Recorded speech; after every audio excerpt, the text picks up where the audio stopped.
We've just invented a gun, and it can be pointed at anyone. The phone goes off in your pocket. That's the trigger.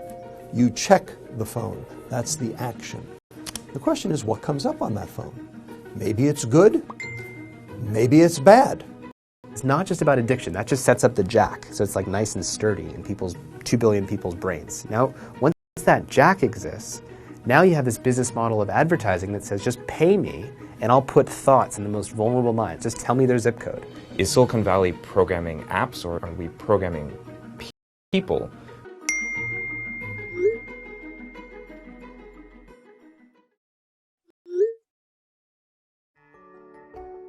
Coming up with Infinite Scroll was just the joy of creating something that felt better.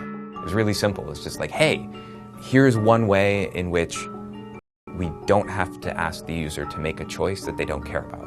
And so the thought was, why don't we just take the content that's on this second page? The user is already scrolling. Scrolling already means show me more. So we just load in extra content and place it beneath, and place it beneath, and place it beneath. And this gave rise to Infinite Scroll. And we started seeing it popping up on other blogs, and then it just started appearing everywhere. And I was so enamored of this idea that I went around and gave a talk at Google, talked all over the valley, being like, guys, this is a better interface for users, not realizing that by removing the stopping cue from the human, just like when you have a soup bowl and you slowly feed in more soup, people eat way more food and contributes to obesity, that this is going to directly contribute hundreds of millions of hours of wasted time to the obesity of our minds. You know, our team joined Google in late 2011, early 2012, and I became a product manager around sort of future-looking assistant and Google Inbox email type applications.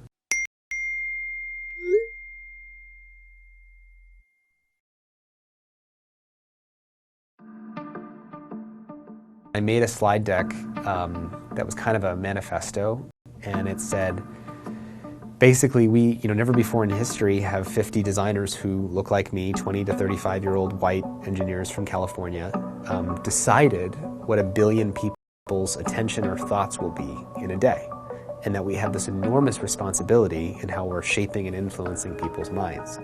I designed it in a very high-impact way, and I sent it to 10 people for feedback. I went to work the next morning when I got in the Google bus, and I turned around, there were several different laptops that had it open on their screen, and so I really knew that it had created, a brief but important cultural moment.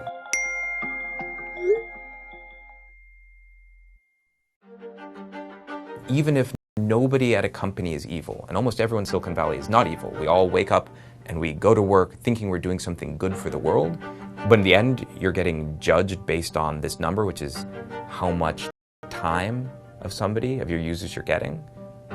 That's what your life, your promotions, your salary depends on. That's what you're going to optimize. I think that it wasn't through some kind of conscious process, but the engagement-based model is just so efficient at generating large amounts of revenue. And the promise of revenue. Most people forget most of these apps didn't have any advertising, and you just assume that you're going to bake it in later. And that assumption comes from the fact that you have this business model in your back pocket called advertising that just says, if I can generate billions of users and hours of activity per user, I can just throw ads on that and suddenly I can make lots of money.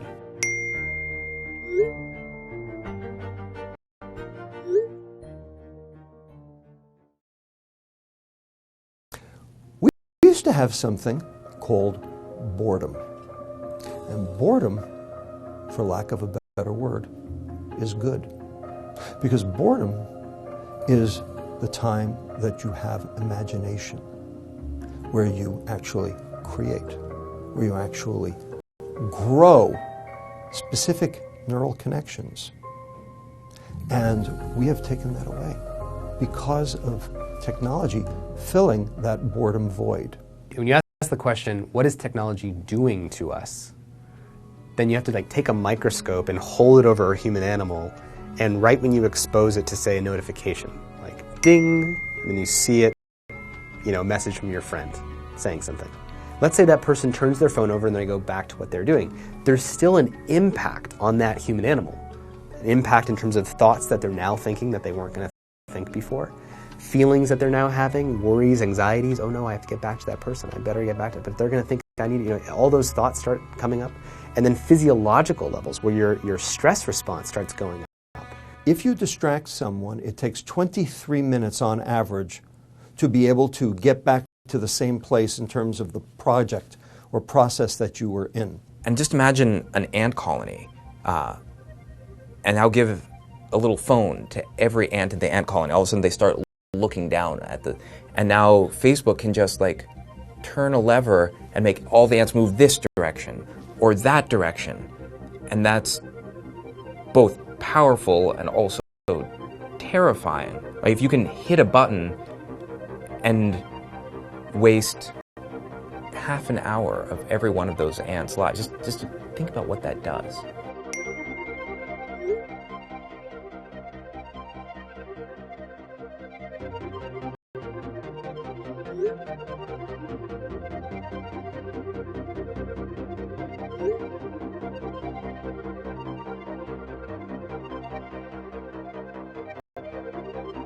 We have to recognize that this is a public health issue, and it's going to require a public health solution.